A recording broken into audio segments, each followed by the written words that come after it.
Shalom, jemaat Tuhan yang ada di rumah. Kita akan memulai ibadah online. Kita siapkan hati kita. Sebelum kita memulai ibadah, kita mau doa terlebih dahulu. Tuhan, kami mengucap syukur, terima kasih buat kasih-Mu, kebaikan-Mu, penyertaan-Mu sepanjang hari ini. Kami mengucap syukur, terima kasih. Tiada kata apapun yang dapat kami berikan Tuhan selain ucapan syukur. Dan saatnya Tuhan, kami akan memulai ibadah ini. Kami mengundang Engkau, biar Engkau Tuhan, Engkau yang menjamah setiap kami, di mana pujian penyembahan kami naikkan. Engkau hadir, Engkau menjamah setiap kami, Engkau melawat setiap kami. Terima kasih Tuhan, biarlah pujian penyembahan kami menjadi dupa yang harum di hadapan-Mu.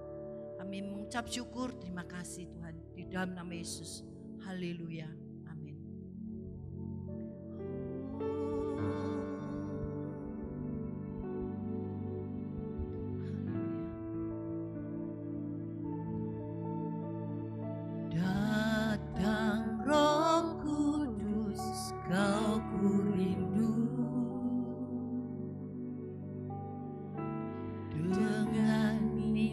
Yang baru urapiku,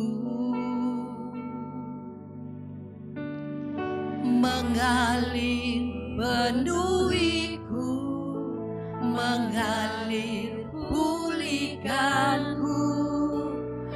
Kuasa-Mu bebaskan hidupku. Datang Roh Kudus, datang Roh Kudus, Kau ku rindu. amin. Dengan minyak yang baru urapiku, mengalir penuhiku, mengalir pulihkanku. Kuasa-Mu bebaskan hidupku. Satu yang ku rindu, bersekutu denganmu, bawaku lebih lagi tinggal di dalammu, nikmati hadiratmu, jamalah seluruh hidupku. Kuasa-Mu mengubah hidup. Oh, datang Roh Kudus, datang Roh Kudus, Kau ku Yes Tuhan, mari Roh Kudus Kau datang, Kau urapi setiap kami.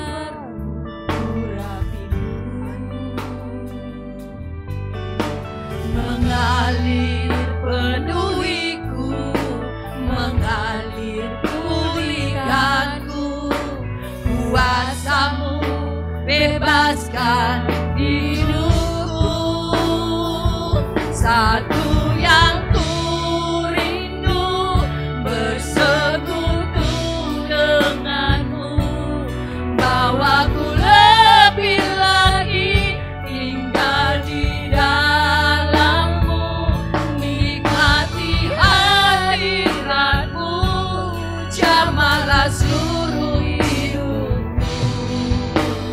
Kuasa-Mu mengubah hidupku. Satu yang ku rindu, yes Tuhan, satu yang bersekutu dengan Tuhan, kami mau bersekutu dengan lebih bawa lagi. Tuhan, bawa kami buat lebih lagi Tuhan. Nikmati hadiratmu,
Tuhan, kami mengucap syukur, terima kasih.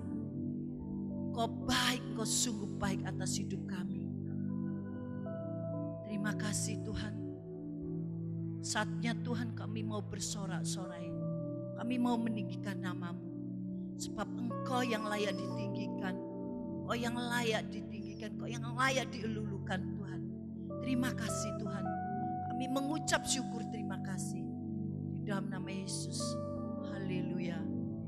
Amin. Ya, shalom. Mari kita siapkan hati kita. Kita mau bersorak-sorai untuk Tuhan. Kita katakan Tuhan, Engkau tiada tandingannya.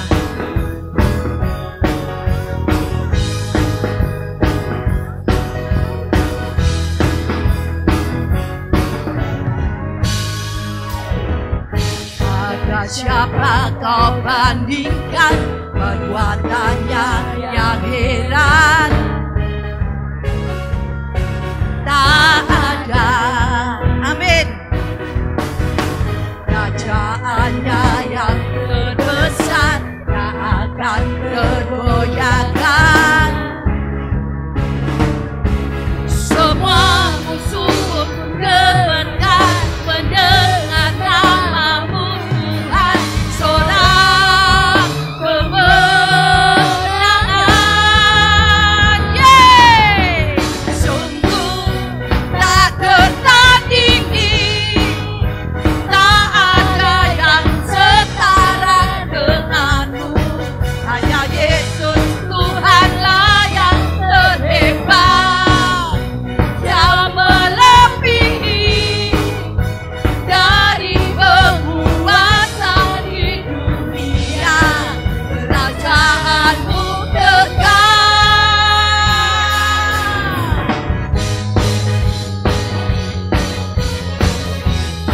Mari jemaat Tuhan, kita bersorak-sorai. Kita katakan, Engkau tiada tandingannya Tuhan. Yes. Ada siapa kau bandingkan perbuatannya yang heran? Tak ada, amin. Kerajaannya yang terbesar tak akan tergoyahkan. Semua musuh gemetar mendengar nama-Mu Tuhan. Sorak kemenangan.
kuasa Tuhan kita.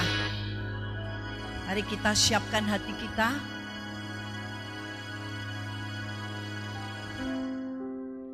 Oh haleluya Tuhan. Makasih Tuhan. Yes, thank you Lord.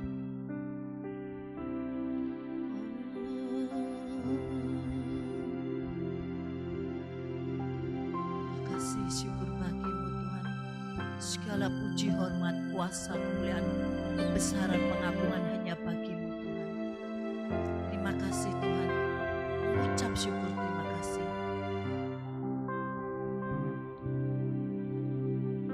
Roh-Mu yang hidup penuhiku, mengalir dalamku. Jiwaku tenang bersamamu dalam naunganmu.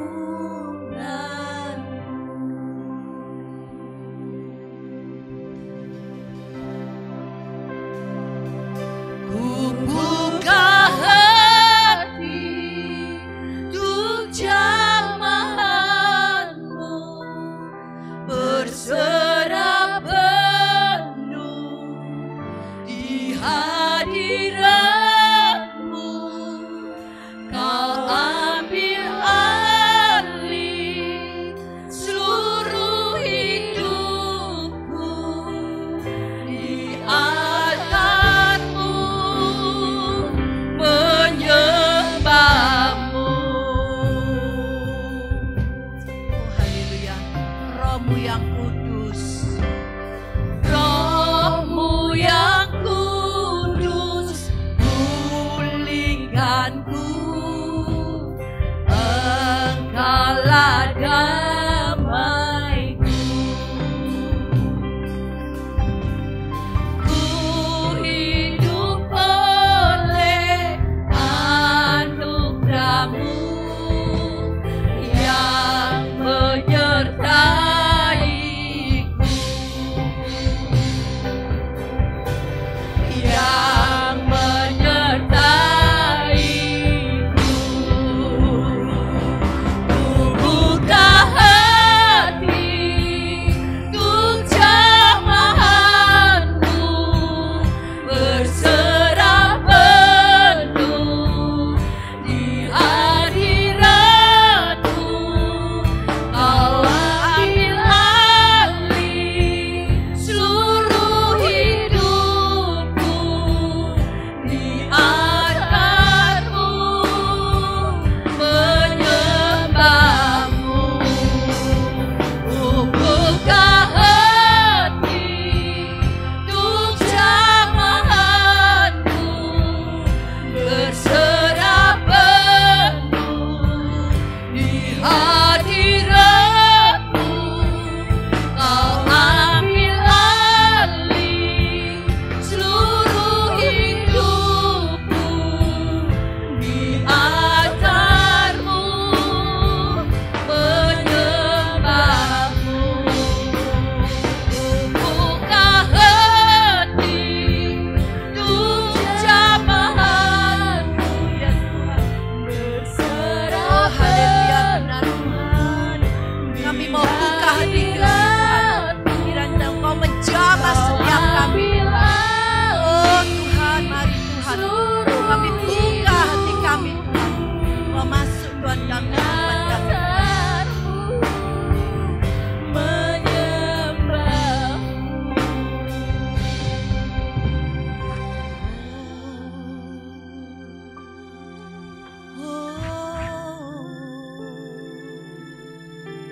Oh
berserah penuh di hadirat-Mu. Kau Tuhan, kau ambil alih Tuhan, kau ambil alih Tuhan. Seluruh kehidupan kami Tuhan.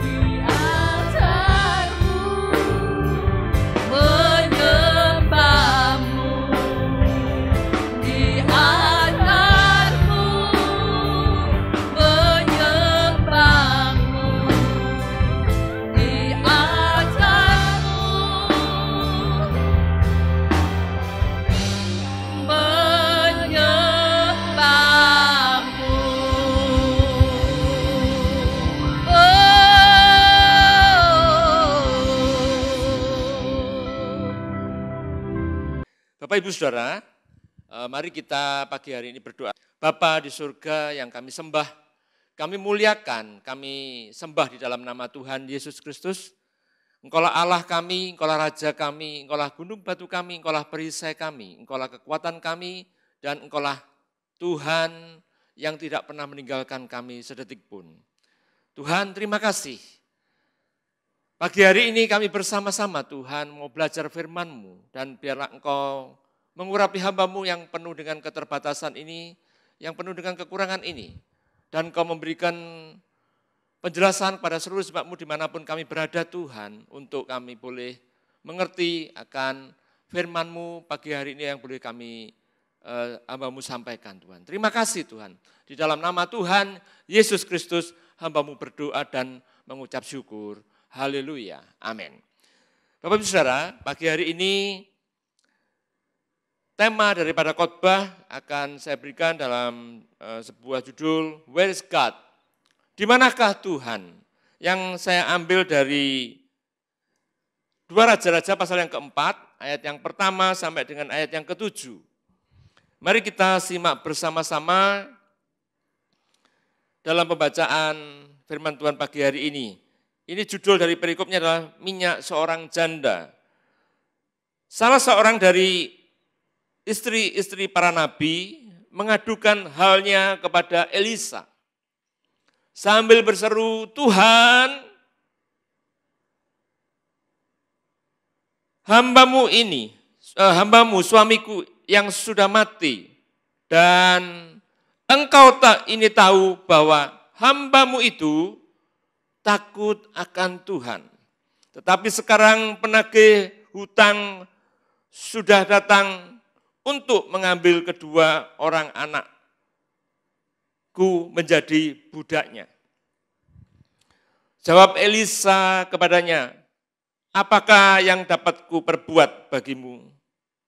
Beritahukanlah kepadaku apa-apa yang kau punya di rumah. Berkatalah perempuan itu, hambamu ini tidak punya sesuatu apapun di rumah, kecuali sebuah buli-buli berisi minyak. Lalu berkatalah Elisa, pergilah mintalah bejana-bejana dari luar, daripada segala tetanggamu, bejana-bejana kosong, tetapi jangan terlalu sedikit. Kemudian masuklah, tutuplah pintu sesudah engkau dan anak-anakmu masuk. Lalu tuanglah minyak itu ke dalam segala bejana. Mana yang penuh, angkatlah. 5. Pergilah perempuan itu daripadanya, ditutupnyalah pintu sesudah ia dan anak-anaknya masuk. Dan anak-anaknya mendekat bejana-bejana kepadanya, sedang ia terus menuang. 6. Ketika bejana-bejana itu sudah penuh, berkatalah perempuan itu kepadanya, dekatkanlah kepadaku sebuah bejana lagi. Tetapi jawabnya kepada ibunya, tidak ada lagi bejana. Lalu berhentilah minyak itu mengalir. 7. Kemudian pergilah perempuan itu, memberitahukannya kepada Nabi Allah, abdi Allah, dan orang ini berkata, pergilah, juallah minyak itu. Bayarlah hutangmu dan hiduplah dari lebihnya engkau serta anak-anakmu. Bapak, Ibu, Saudara yang terkasih di dalam Tuhan, hidup ini penuh dengan masalah. Hidup ini tidak pernah lepas dari masalah. Ketika kita mengalami masalah, kadang-kadang kita bertanya dalam hati kita, Tuhan seakan-akan tidak ada dalam hidup kita. Tuhan seakan-akan berdiam diri. Tuhan seakan-akan tidak mau peduli dengan masalah kita. Sehingga dalam hati kita terbersih, berkata, di manakah Tuhan? Where is God? Di manakah Tuhan ketika kita menghadapi masalah? Kemauan kita hidup tanpa masalah, Bapak Ibu Saudara. Kemauan kita hidup dengan yang lempeng-lempeng saja, lancar-lancar saja. Yang sering saya ilustrasikan seperti kita berjalan di atas jalan tol yang baru diresmikan oleh Bapak Presiden.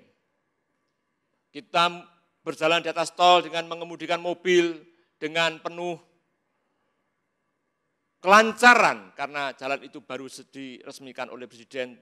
Rambu-rambunya pun masih kelihatan terang, jalannya pun tidak ada yang lubang. Tidak ada yang bergelombang. Itulah keinginan kita semua yang ada di dunia ini. Namun bagaimana kenyataannya? Masalah di dalam dialami oleh siapa saja. Semua orang baik yang kita percaya kepada Tuhan maupun yang tidak percaya kepada Tuhan selalu menghadapi masalah. Dan masalah itu tidak pernah tidak kita hadapi. Tidak ada orang yang kebal terhadap masalah. Tidak ada orang yang tidak mempan dengan masalah. Masalah akan datang dalam kehidupan setiap kita. Kapan kita tidak mengalami masalah?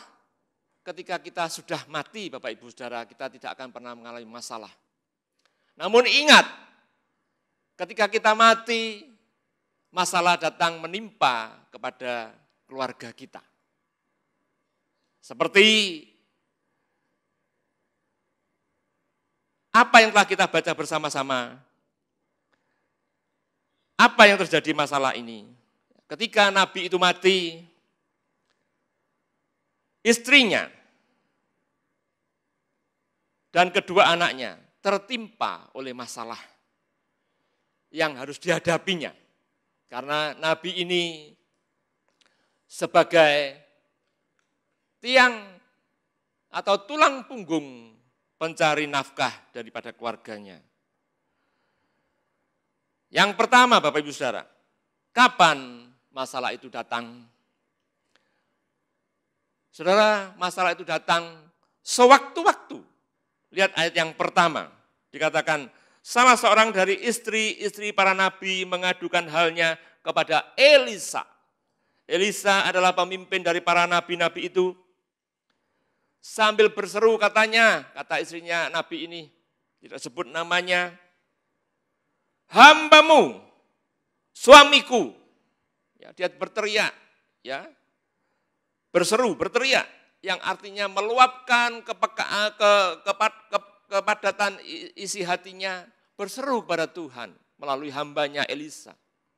Dikatakan, hambamu, suamiku, sudah mati dan engkau ini tahu. Apa? Bahwa hambamu ini, yaitu suamiku, takut akan Tuhan.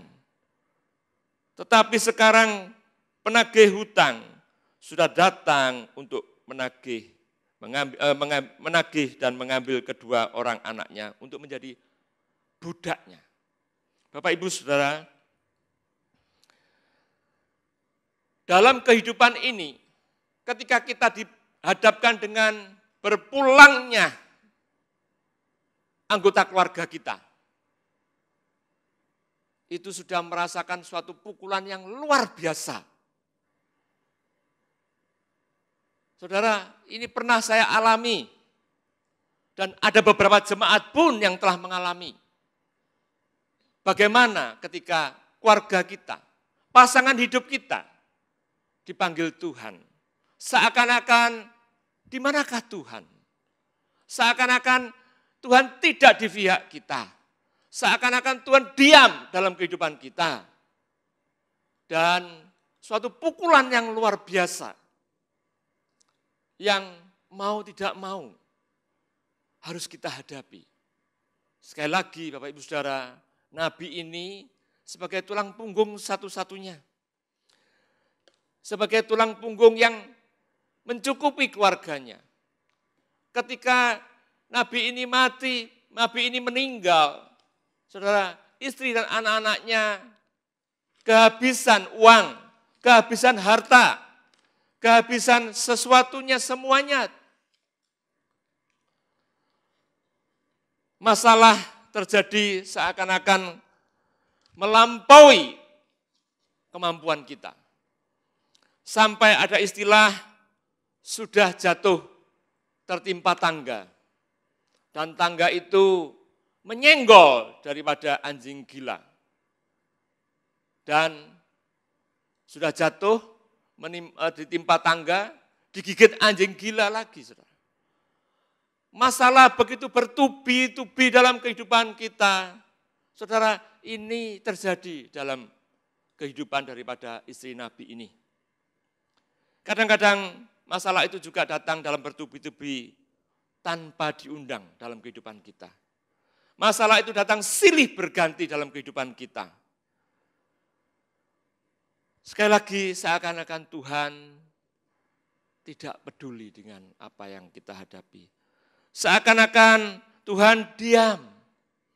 Seakan-akan Tuhan tidak mengasihi kita. Lalu dalam hati kita bertanya, di manakah Tuhan? Saudara, 2002 yang lalu hal ini terjadi dalam hidup kita. Hidup saya selaku hamba Tuhan. Saudara, waktu itu saya juga berkata, Tuhan, kami semua sudah melayani Engkau. Istri sebagai koordinator sekolah minggu. Dan dipanggil Tuhan secara tiba-tiba. Rasanya bagaimana saudara? Seakan-akan dunia ini pecah. Gonjang ganjing. Tidak menentu. Saudara, janda ini tidak hanya titik ditinggal suaminya. Suaminya meninggal namun semua hartanya telah habis. Dijual. Ya. Dan ingat pada zaman itu, kalau istri saya meninggal dulu, sudah saya ikutkan asuransi Bapak Ibu Saudara. Namun istri Nabi ini belum ada asuransi Bapak Ibu Saudara. Belum ada jam sostek, jaminan sosial tenaga kerja bagi seorang nabi. Kalau suaminya meninggal kemudian istrinya dapat sesuatu. Belum juga ada pensiun daripada para nabi ini. Sehingga apa? Istri ini sungguh-sungguh kekurangan Bapak Ibu Saudara. Sekali lagi saya ingatkan, ketika kita kehilangan daripada pasangan hidup kita, itu merupakan pukulan yang luar biasa. Pukulan yang sangat-sangat luar biasa.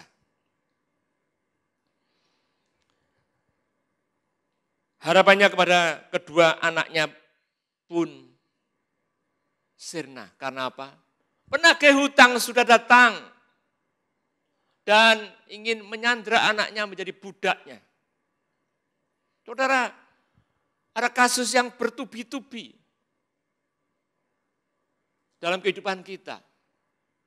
Dalam jemaat kita ini ada beberapa keluarga yang ditinggalkan suaminya atau istrinya.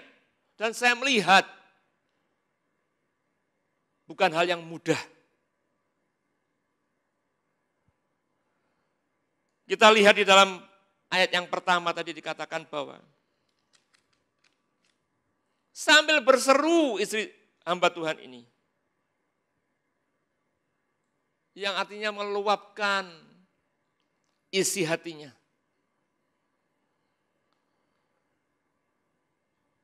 Suaminya takut akan Tuhan, suaminya orang yang saleh. Orang yang takut akan Tuhan. Yang artinya bahwa keluarga ini dalam genggaman tangan Tuhan. Artinya keluarga ini di dalam kekuatan tangan Tuhan, perlindungan Tuhan. Namun perspektif daripada janda ini seakan-akan Tuhan tidak bercampur tangan. Tuhan tidak empati dalam hidupnya. Tuhan tidak peduli dalam hidupnya. Tuhan adalah Tuhan yang tidak membiarkan kita seorang diri.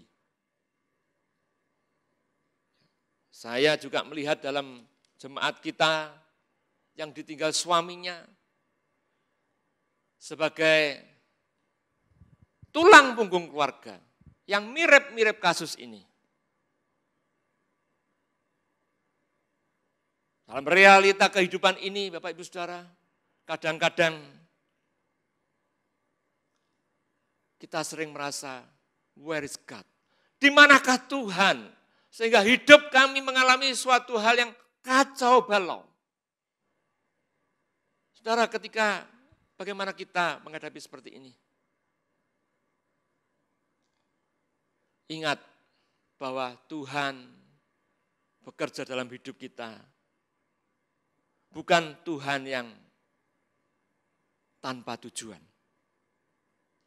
Jadi poin yang kedua Bapak Ibu Saudara, Tuhan memiliki tujuan di balik semuanya yang terjadi dalam kehidupan kita. Saudara, di masa-masa yang sulit, kita tetap harus bergantung kepada Tuhan. Ya. Di ayat yang kedua dikatakan, jawab Elisa kepadanya, kepada janda ini, apakah yang dapat ku perbuat bagimu? Beritahukanlah kepadaku apa-apa yang kau punya di rumah. Berkatalah perempuan itu, hambamu ini tidak punya sesuatu, apapun di rumah, kecuali sebuah buli-buli berisi minyak. Bapak Ibu Saudara, yang artinya sudah terjual semua. Seluruh hartanya di rumahnya terjual semua untuk membiayai kehidupan. Bahkan sampai terlilit hutang. Dan dia ditanya oleh Elisa, apa yang kau miliki di rumah ini? Janda ini berkata, tidak ada. Semuanya tidak ada sudah. Tinggal sebuah buli-buli yang berisi minyak. Bapak Ibu Saudara, buli-buli itu kalau kita terjemahkan mungkin seperti kendi kecil. Yang terbuat dari tanah liat, yang berisikan minyak. Dan itulah yang dimiliki oleh janda ini. Bapak Ibu Saudara, di dalam zaman now ini, buli-buli kecil itu boleh berarti sebagai kesempatan kita untuk tetap mengandalkan Tuhan.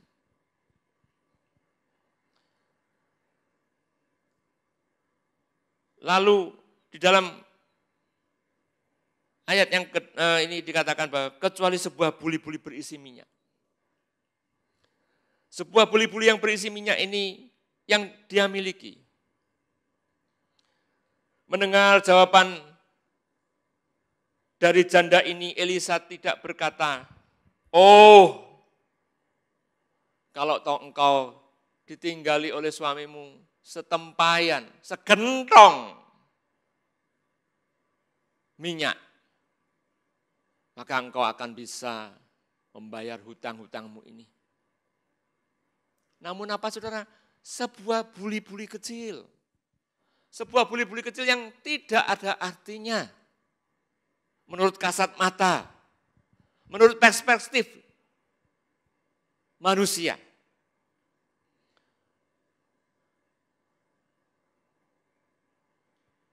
Elisa memiliki suatu pandangan yang berbeda.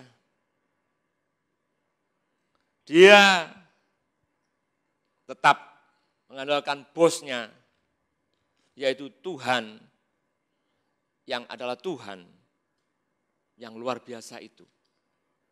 Lalu berkatalah Elisa dalam ayat yang ketiga, pergilah, mintalah bejana-bejana dari luar, daripada segala tetanggamu, bejana-bejana kosong, tetapi jangan terlalu sedikit. Dikatakan, mintalah kepada tetanggamu bejana-bejana kosong. Dan dikatakan, tetapi jangan terlalu sedikit. Korelasinya adalah apa? Elisa berkata jangan terlalu sedikit karena apa? Janda ini sudah dililit hutang, saudara. Yang artinya tidak bisa membayar hutangnya. Makanya Elisa berpesan, mintalah kepada tetangga-tetanggamu, bejana-bejana. Saudara, hal ini kemarin terjadi dalam kehidupan saya. Ketika ada seorang jemaat berkata, Pak Edi akan diberikan sanitizer secara gratis. Langsung saya berkata, wow, di rumah saya banyak jerigen-jerigen kosong. Puluhan jerigen kosong. Namun jemaat ini berkata, hanya 10 liter Pak Edi. Saudara, bagaimana iman pada janda ini? Dia tetap iman yang berpengharapan kepada Tuhan.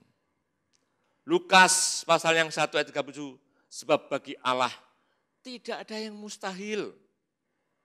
Tuhan ingin menunjukkan kuasanya, Tuhan ingin menunjukkan mujizatnya, Tuhan ingin menunjukkan kasihnya, Tuhan ingin menunjukkan kebaikannya kepada janda ini.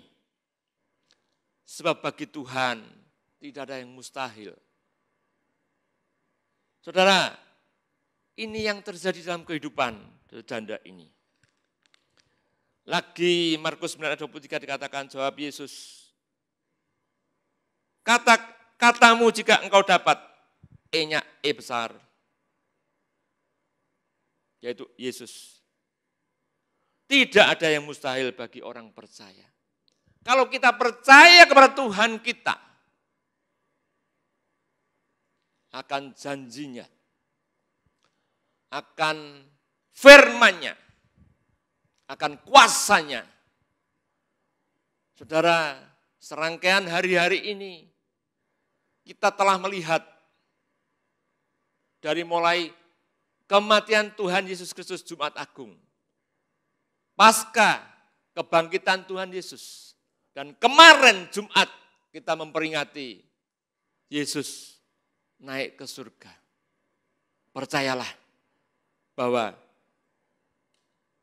jika engkau dapat, tidak ada yang mustahil. Dia sering saya katakan bahwa eksistensinya tidak pernah berubah. Komitmennya tidak pernah berubah, janjinya ya dan amin. Mentaati firman Tuhan yang disampaikan oleh Elisa. Ya, di sini Elisa sebagai wakil Allah. Janda ini mentaati firman Tuhan, menaati firman Tuhan, walaupun sekalipun belum melihat jawaban Tuhan. Kenapa? Karena kita lihat di dalam ayat yang keempat.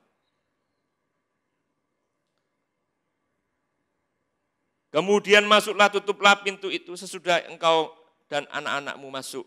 Lalu tuanglah minyak itu ke dalam segala bejana, mana yang penuh, angkatlah. Saudara, dikatakan di sini, saudara, dia menaati perintah daripada Elisa selaku hamba Tuhan. Jadi ada koordinasi, ada kooperatif, ada kerjasama antara janda ini dengan Nabi Elisa. Saudara, ketika ada kooperatif, kita melakukan apa yang menjadi bagian kita. Dan Tuhan melakukan apa yang menjadi bagian Tuhan. Maka mujizat terjadi. Ibrani pasal 11 ayat yang pertama, ini merupakan adalah ayat hafalan kita dalam pelajaran dasar kekristenan. Iman adalah dasar dari segala sesuatu yang kita harapkan dan bukti dari segala sesuatu yang tidak kita lihat. Saudara, ayat hafalan ini tidak hanya sekedar kita hafalkan Bapak Ibu Saudara, namun kita hidupi dalam kehidupan kita selaku umat Tuhan, selaku anak Tuhan, selaku jemaat Tuhan, selaku gereja Tuhan. Kita harus menghidupi, yang artinya tidak hanya dalam bentuk di dalam pikiran kita, namun kita mendarat dalam kehidupan kita. Sehingga kita merasakan apa yang dikerjakan oleh Tuhan dalam hidup kita. Tuhan jika bekerja tidak tanggung-tanggung Bapak Ibu Saudara. Tuhan jika bekerja tidak hanya sekedar, namun di dalam kehidupan janda ini, dalam kisah kehidupan janda ini,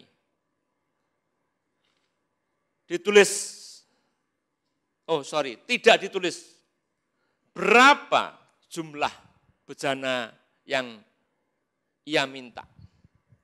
Namun dikatakan,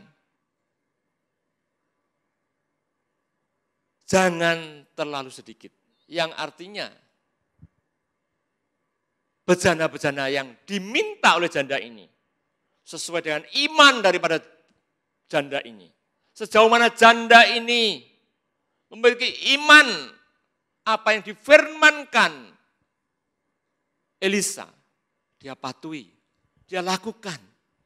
Dia tidak protes, dia tidak kooperatif, namun dia melakukan. Dia minta sebanyak mungkin dengan tetangga-tetangganya.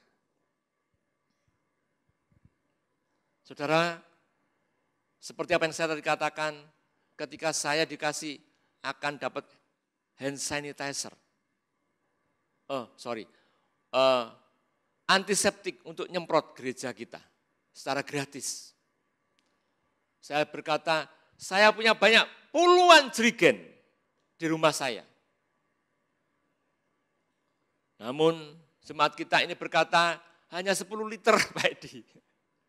Ternyata, saudara, 10 liter itu setengah daripada jerigen. Jerigen itu isinya 20 liter. Setengah aja enggak ada. Saudara, saya berkata, saya punya puluhan jerigen. Ya. Seringkali kalau Tuhan bekerja itu, sekali lagi saya katakan, tidak setengah-tengah. Tidak setengah-setengah. Tidak asal-asalan. Namun, Tuhan itu bekerja secara luar biasa dalam hidup kita.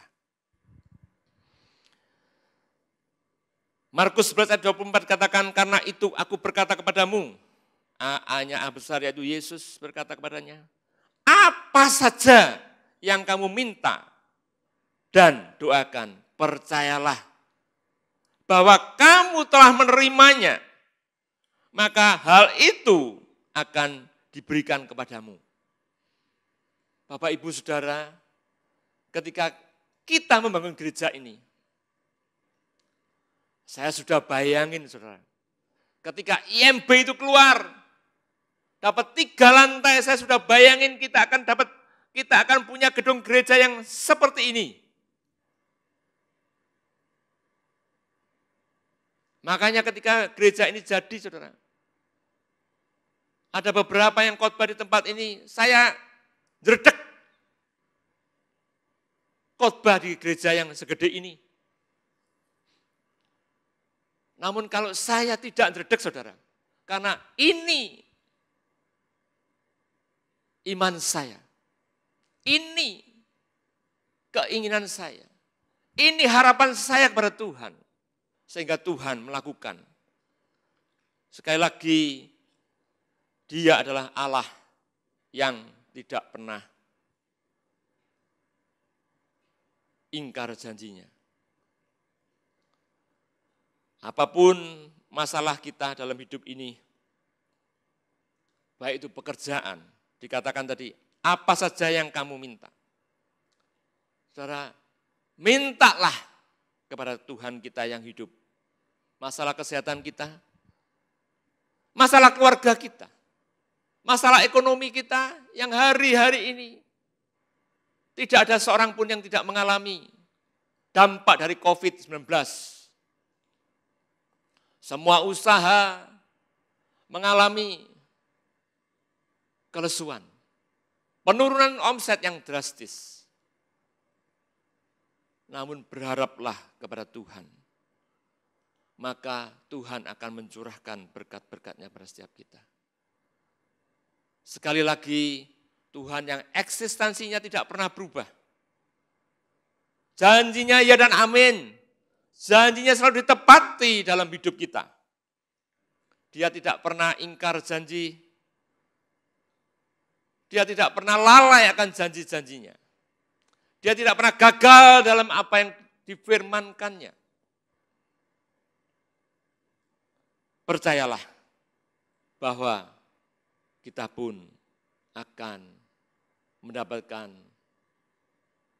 pertolongan Tuhan, terobosan-terobosan baru dari Tuhan dalam kehidupan kita. Tuhan memberkati. Mari kita berdoa untuk firman Tuhan pagi hari ini. Bapa, kami bersyukur dan terima kasih. Sesungguhnya Engkau Allah yang luar biasa baiknya. Memang kami sebagai manusia, seringkali kalau kita menghadapi masalah dengan bertubi-tubi, dalam hati kami sering berkata, where is God? Di manakah Tuhan? Seakan-akan Tuhan tidak peduli dengan masalah yang kita hadapi. Seakan-akan Tuhan tidak memberikan jawaban dengan masalah yang kita hadapi. Namun, satu hal, kejadian-kejadian yang kita alami, masalah-masalah yang Tuhan izinkan dalam kehidupan kita, Tuhan adalah Tuhan yang eksistensinya tidak pernah berubah. Tuhan yang selalu menolong kita. Bahkan, kenaikan Tuhan Yesus yang kemarin kita peringati, Dia katakan, aku naik ke surga untuk menyediakan tempat bagimu. Untuk memberikan Roh Kudus kepadamu. Kepada setiap kita diberikan Roh Kudus. Kepada setiap kita diberikan tempat. Tuhan Yesus berkata, tempat dimanapun aku berada, engkau berada. Itulah Tuhan yang adalah Tuhan yang luar biasa baiknya. Terima kasih Tuhan untuk firman yang boleh kami dengar bersama-sama. Dalam kehidupan kami Tuhan, hamba-Mu tidak tahu masalah kami masing-masing untuk jemaat-Mu Tuhan, dimanapun kami berada. Namun satu hal kami percaya Tuhan, bahwa Engkau, Allah kami yang eksistensinya tidak pernah berubah. Janji-Mu tidak pernah berubah. Janji-Mu ya dan amin dalam hidup kami, yang sanggup memberikan pertolongan. Engkau tidak hanya empati, Engkau tidak hanya peduli dengan kami, namun Engkau sanggup menolong kami, karena Engkau ada dalam kehidupan kami. Bersama-sama dengan kami, God with us, Tuhan beserta kita. Terima kasih Tuhan untuk firman-Mu. Meteraikan firman-Mu dalam hati setiap jemaat-Mu. Dimanapun kami berada Tuhan. Di rumah kami masing-masing dengan COVID-19 ini, Engkau sanggup memberikan pertolongan atas seluruh jemaat murid dimanapun kami berada. Tuhan, mau berdoa, dimanapun jemaat-Mu berada, angkatlah kedua tangan-Mu. Terimalah berkat dari Allah Bapa, Allah Anak dan Allah Roh Kudus, menyertai setiap kita, dimanapun kita berada, dimanapun saudara berada, Tuhan sanggup melimpahkan berkat-Nya.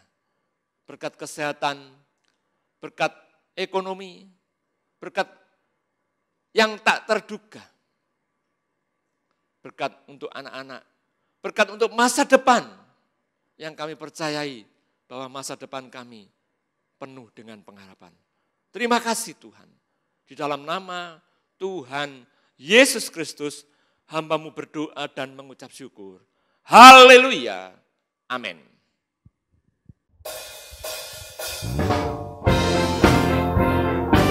Terima kasih jemaat yang terkasih sudah mengikuti ibadah online. Dan sampai ketemu minggu depan kita beribadah online lagi. Tuhan Yesus memberkati.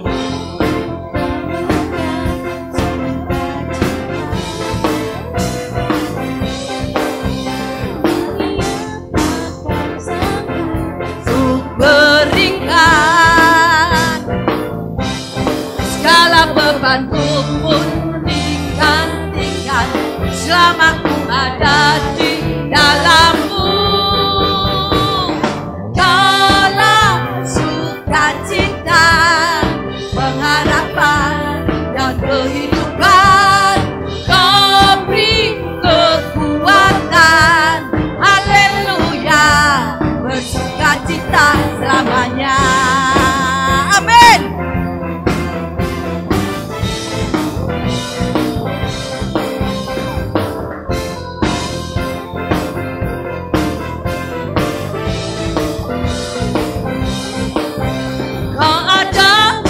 Dampingi setiap langkahku, berikan kekuatan dengan Roh-Mu. Janji-Mu yang telah menuliskan, ku punya rancangan yang indah. Kaulah sukacita, pengharapan dan kehidupan. Kau beri kekuatan, haleluya, haleluya. Kaulah sukacita, pengharapan dan kehidupan. Kau beri kekuatan, haleluya, haleluya. Kaulah sukacita, pengharapan dan kehidupan.